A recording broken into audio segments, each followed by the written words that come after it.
Hello everyone. Hope everyone is good and studying at home. Students, yesterday we started with software testing. We got introduced with the syllabus from the MSBT. We understood what we are supposed to learn under the software testing. And then later on we started to understand what is the real importance of software testing in our life. And for that, we actually went into the past and we started looking out different case studies that what might have happened or what went wrong just because of software wasn't tested properly. So yesterday we studied two case studies related to Mars landing. And in both of the case studies, we concluded that there was a software glitch or the software wasn't tested properly, and because of that they failed in their mission. Today we continue our study with the case studies. We will look and we will study some of the interesting facts about the software testing, why the software failed, and what was the real importance that if they would have tested properly they would have saved billions of dollars. So in front of you there is one more case study which is very interesting. That case study is actually about Y2K bug, year 2000 bug. So actually what happened, there was a programmer who designed a program for the payroll system. Now everyone knows for the payroll system the most important fact is about dates, because you have to calculate the salaries based upon the months, isn't it? So month means you have to store the dates, year, month, everything. So this particular program was designed for the payroll system to calculate the salaries. The program was designed in 1970s, somewhere around 1970s. And at that time the memory was really very precious. Even today also it is precious, but at that time your computers were having a little bit of memory. Like today we calculate that in GB. In that decade it was calculated in KBs only, that is kilobytes. So you had a computer systems where memory will be in some kilobytes, like 1 kilobyte or 128 kilobyte, in that range only. So you have to design a program which will take a very minimalistic space in your computer memory. So that was the biggest challenge in front of that programmer who designed the program. Now what he did at that time, in order to save the date, suppose the date will be like 31st of December 1999. Now in order to save the space, what he did, he just stored the last 2 bits only.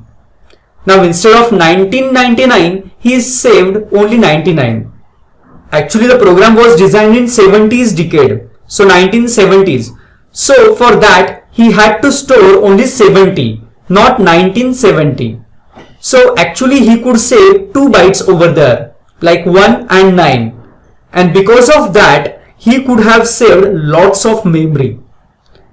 Actually the program was in place in 1975. And when he wrote that program, he actually gave the idea that this program might be a problematic if the year would cross 2000. Means if the year will be 1999 and if it will cross to 2000, then what will happen?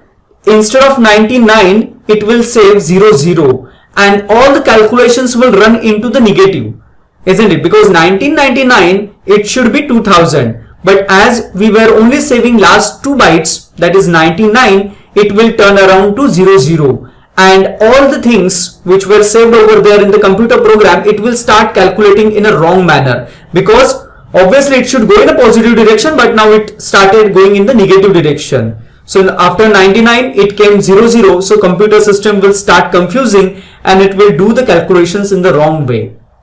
So he actually thought about that in 1975. But he decided that eventually in the 25 years, somebody will come and will replace his program.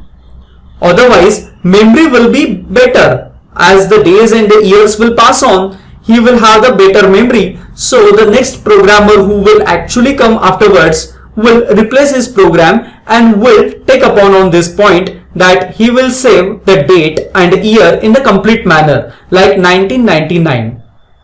So he thought about that and he actually wrote on this thing on his paper, and then he actually published his program. What happened later on, nobody ever thought that this particular problem will ever happen, and his software was actually popularized. So most of the countries, even the many countries, started using his payroll system because it was really good payroll system. So most of the companies in the many countries started using his payroll system. Many of the companies actually developed another front end, but on the back end they used the same program which was designed in 1975. Now in 1995, what happened? A person or a programmer actually figured it out that what might have happened, what would happen if the year will cross 1999 and 2000 will hit. So at that time, this was a biggest problem. That entire computer system, means the computer system, that particular program was in use in many countries and most of the companies were using it, and then there will be actually problem, they will be actually run into the problem because of this particular year, that 99 and 2000. So instead of 99 it will start 00 and entire system will start crashing down. So your payroll system will crash down, it will start calculating in the wrong manner. So they started actually figuring it out that whether their software is compliant for the year 2000. And then they understood that that software, the payroll system software that they were using in 1995 wasn't compatible for the year 2000. So this was the biggest problem, this was the biggest bug. Now just because of this particular problem, it costed billions of dollars to replace that backend software with the new software wherein another 2 digits were included, like 2000. So 2000. So that was included. This particular problem costed billions of dollars worldwide to replace this software with the another software with the complete year. So now you will have the 4 digit 2000. So that will be the compatible and that will not cause any malfunction in the computer system. So now the testing is really prevalent over here. If the software was tested after the programmer would have developed it, it wouldn't have happened, or the tester would have flagged it down in the 1975 only that this particular thing can happen in 2000 and they shouldn't actually compensate over there on that point. Instead, they should use the full year digit with the 4 digit year, that 1999. They should use all 4 digits, but they didn't do that because at that time the software testing wasn't that prevalent. The software testing means it was considered like as a less important thing because the software programmer or a developer were considered like they are developing the software by considering all the scenarios. But eventually the person who is developing the software is a human being. They cannot foresee all the things or all the possibilities that could happen in future.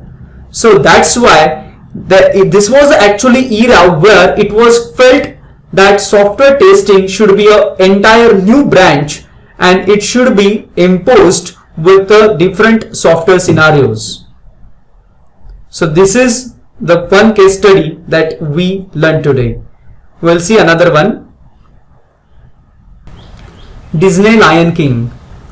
How many of you have played this game? Most of you would have played this game when you were kids, right? So this is a story of Disney's Lion King. This was a game launched by Disney. So when they launched this game, at that time other companies were also there who were designing computer games and they were launching it. But it was the first time when the Disney decided to launch the video game or the computer game. So they actually did the good advertisement. It was game to buy for the kids. Kids were asking their parents to purchase this game. And what happened? on the 25th December when they launched the game, parents purchased this game, Lion King, Disney Lion King. Most of the kids were actually very excited to play this game because they were actually watching the cartoons from the Disney. But this was the first time they could actually play with those cartoons. So they were really very excited to work and to play with that game. What happened eventually afterwards was not that good. On the 26th of December, the next day after the Christmas, Disney started getting calls from the parents. And these parents were actually really very angry. They were asking for the refund. They were asking that the game that they purchased wasn't working on their computer system. And this was not the only one or two cases, but hundreds and thousands of calls were coming to the Disney's customer service, and they all were asking the refund. They were all asking that the software or the game that they purchased on the day before wasn't working on their computer system. Then Disney started looking out the problems. They started figuring out that what went wrong with the game. And when they concluded, they actually found out that the game wasn't compatible for the computer hardware that the people were having at that time. What the Disney programmer did at that time, they were actually having a good computer systems with the high-end graphics, with the high-end memory systems and everything, and they actually worked on those systems.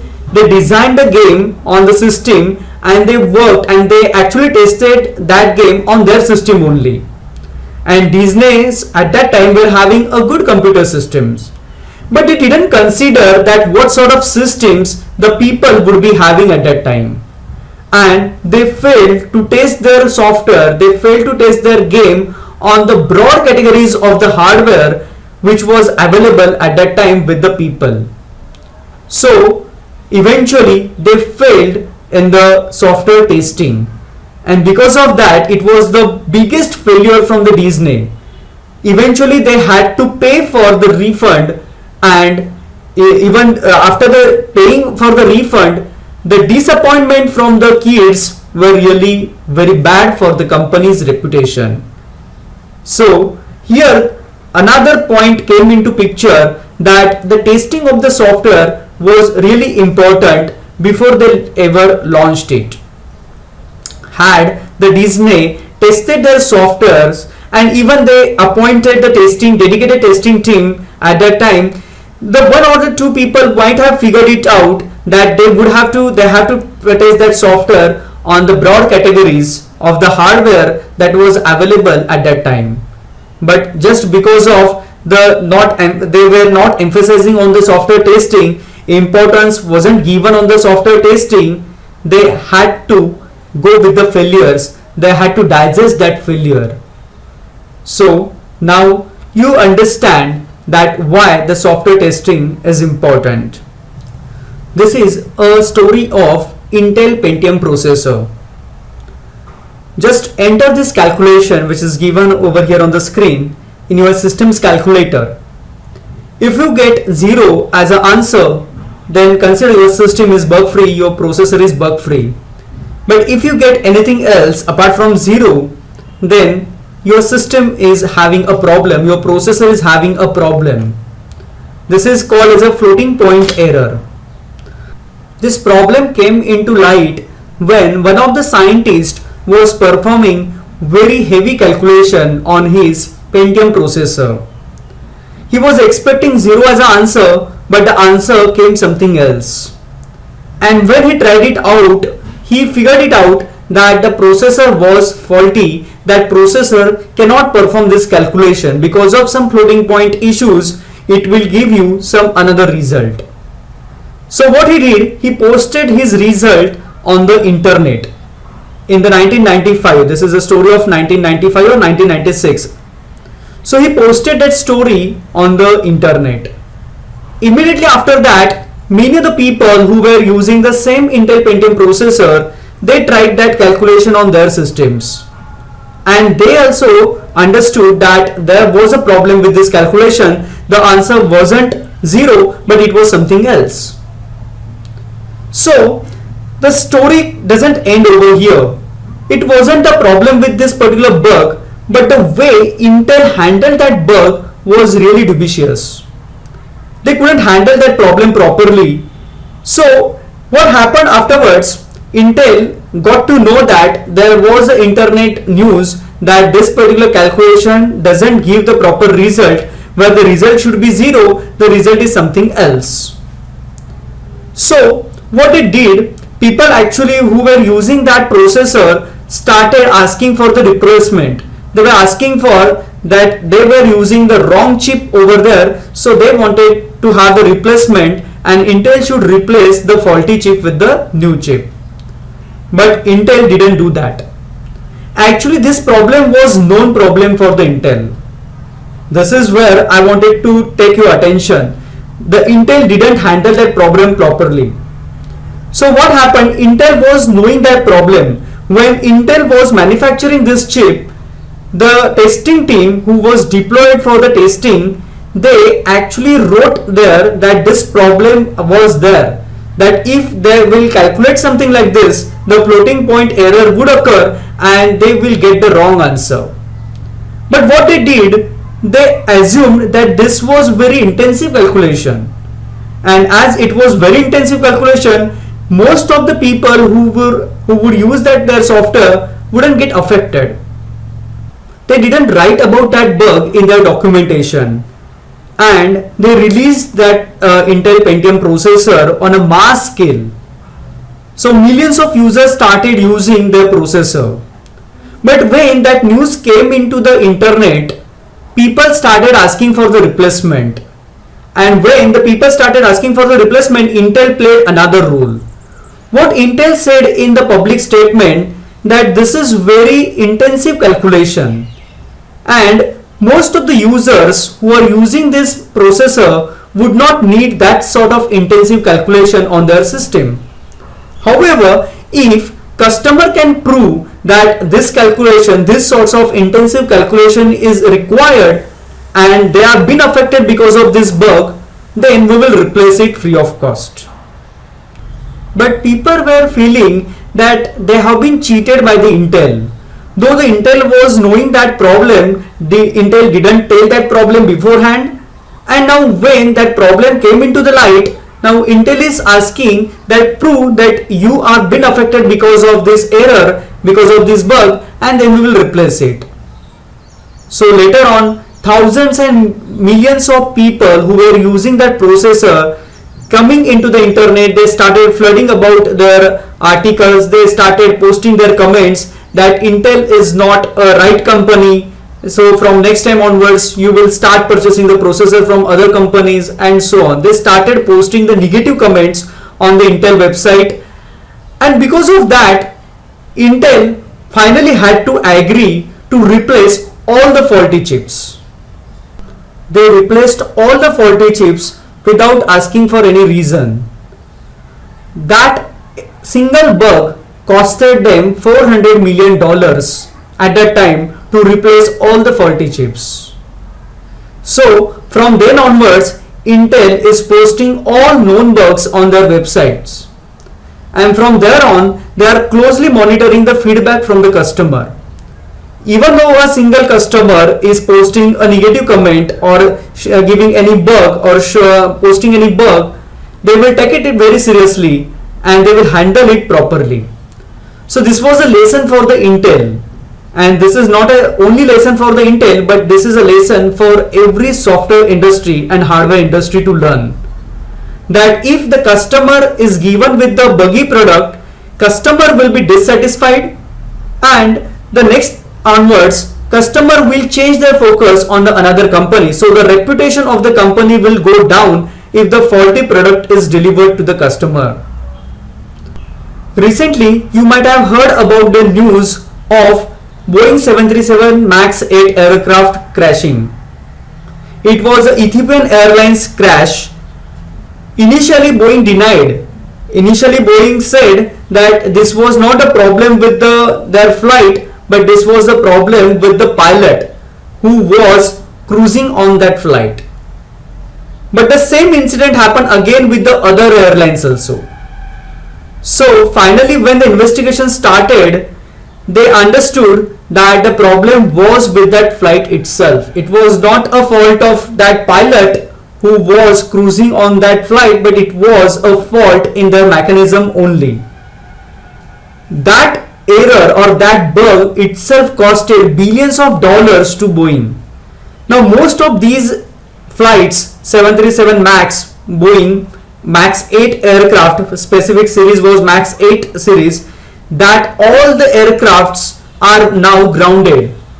With whatever the airlines who are operating on that aircraft, they have been asked to ground those all aircrafts, and billions of dollars have been lost because of this.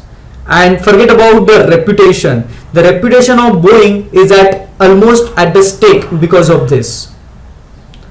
Another story is of Volkswagen. Volkswagen recently recalled hundreds of their units because of the faulty mechanism in their cars. That recall costed them hundreds of dollars. So by having understood all these case studies, one point is very clear, that we cannot neglect the testing. If the testing is given the less importance, then it can cost hundreds and billions of dollars to your company, and company can lose the reputation, company can go out of the business because of the less importance given to the testing. This is a field where you can make your career. If you are not, or if you feel you are bad in the development, you can try your luck in the software testing, because this is a good opportunity in the career perspective also. Having said that, we'll stop over here in today's session. We'll conclude the session now, and we'll meet again in the another session wherein we will start with the first unit of the software testing. Till then, keep studying. Thank you.